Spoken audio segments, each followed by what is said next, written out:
السلام علیکم، فارسی کے نئے کورس میں آپ سب کو خوش آمدید۔ جو لوگ میرے چینل پر نئے آئے ہیں، بہت سارے لوگوں نے کمنٹ کیا کہ میں ایک ایسا کورس بناؤں کہ جس میں جو درس ہیں وہ نمبر وائز اپلوڈ کیے جائیں تاکہ لوگوں کو سیکھنے میں آسانی ہو۔ تو ان کے لیے میں ایک نیا کورس سٹارٹ کر رہی ہوں، اور پہلے جو میں نے چیزیں سکھائی ہیں اب میں ان کو ایڈوانس لیول پر لے کے جاؤں گی، یعنی مزید نئے انداز سے آپ کو وہ چیز سکھائی جائے گی، اور جو چیزیں رہ گئی تھیں ان کو بھی اس کورس میں کور کیا جائے گا انشاءاللہ۔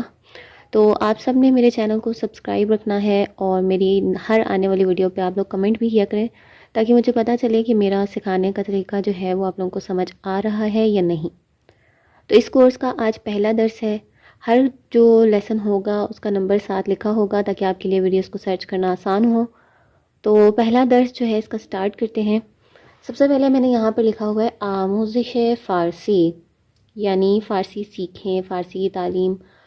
اور آج کا جو ہمارا لیسن ہے اس میں فارسی کی جو آوازیں ہوتی ہیں، چونکہ وہ اردو اور عربی سے تھوڑی ڈیفرنٹ ہوتی ہیں، مختلف ہوتی ہیں، تو آج کے درس میں آپ کو فارسی کی جو آوازیں ہیں مختلف حروف کی وہ سکھائی جائیں گی۔ فارسی کے جو حروف تہجی ہیں وہ اردو کی طرح کے ہی ہوتے ہیں، اس لیے کوئی خاص فرق میں نہیں ہوتا۔ ہاں، فرق یہ ہوتا ہے کہ کچھ حروف ایسے ہیں کہ جو فارسی میں نہیں ہوتے، جیسے تے، ڈال وغیرہ، اس کی جگہ وہ تے اور دال کو ہی استعمال کرتے ہیں۔ اسی طرح یہ جو 3 نقطوں والا یہ ہوتا ہے، یہ بھی فارسی میں ہوتا ہے، اور اس کی جو آواز ہوتی ہے وہ یہ کی طرح ہوتی ہے۔ فارسی کا حرف قاف جو ہے اس کی وہ آواز اکثر غین کی طرح نکالتے ہیں۔ مثال کے طور پہ ہم پڑھتے ہیں پرتقال، وہ پڑھتے ہیں پرتغال، تو اس میں آپ نے کنفیوز نہیں ہونا، یعنی آپ نے یاد رکھنا ہے جو 2 نقطوں والا قاف ہے اس کو تھوڑا سا وہ غین کی طرف مائل کر کے پڑھتے ہیں۔ اسی طرح گول ہے کی آواز وہ اے کی طرح نکالتے ہیں۔ مثال کے طور پہ یہاں پر 2 لفظ دیکھیں لکھے ہوئے ہیں، ہم اس سے پڑھیں گے عالیہ یا سعیدہ اردو میں، مگر وہ لوگ اس کو عالیہ عالیہ پڑھیں گے، یعنی ہے کی ساؤنڈ جو ہے وہ اے کی طرح نکالیں گے، گول ہے کی ساؤنڈ، عالیہ سعیدے۔ تو اس میں بھی آپ نے کنفیوز نہیں ہونا کہ گول ہے والے جو الفاظ ہیں، جیسے فاطمہ وہ بولتے ہیں فاطمے، تو یہ آوازوں کا فرق ہے، تلفظ کا فرق ہے، اس کو ہم ساتھ ساتھ آپ کو سمجھاتے رہیں گے کہ کون سے لفظ کو آپ نے کس طرح سے بولنا ہے فارسی میں۔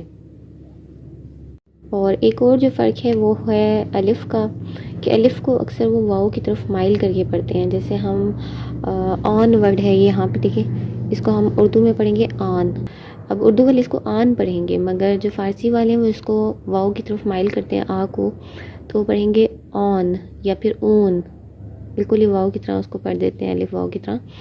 تو ان سب چیزوں میں آپ نے کنفیوز نہیں ہونا، یہ تلفظ کا فرق ہے۔ فارسی میں 2 طرح کی آوازیں ہوتی ہیں، اواہائی کوتا، اواہائی کوتا کہتے ہیں چھوٹی آوازوں کو، اور اواہائی بلند کہتے ہیں لمبی آوازوں کو۔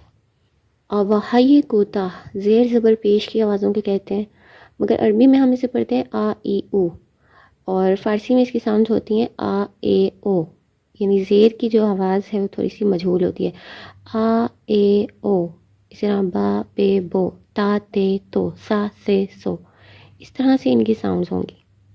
اور اواہائی بلند کہتے ہیں لمبی آوازوں کو، جیسے اگر کسی لفظ کے ساتھ الف آ جاتا ہے، مثال کے طور پہ یہاں پر 2 الف جمع ہیں تو ان کی ساؤنڈ لمبی ہو جائے گی آ، اسی طرح یا کے ساتھ جب الف لگے گا تو ای، اور واؤ کے ساتھ الف لگے گا تو او کی آواز آئے گی، ٹھیک ہے۔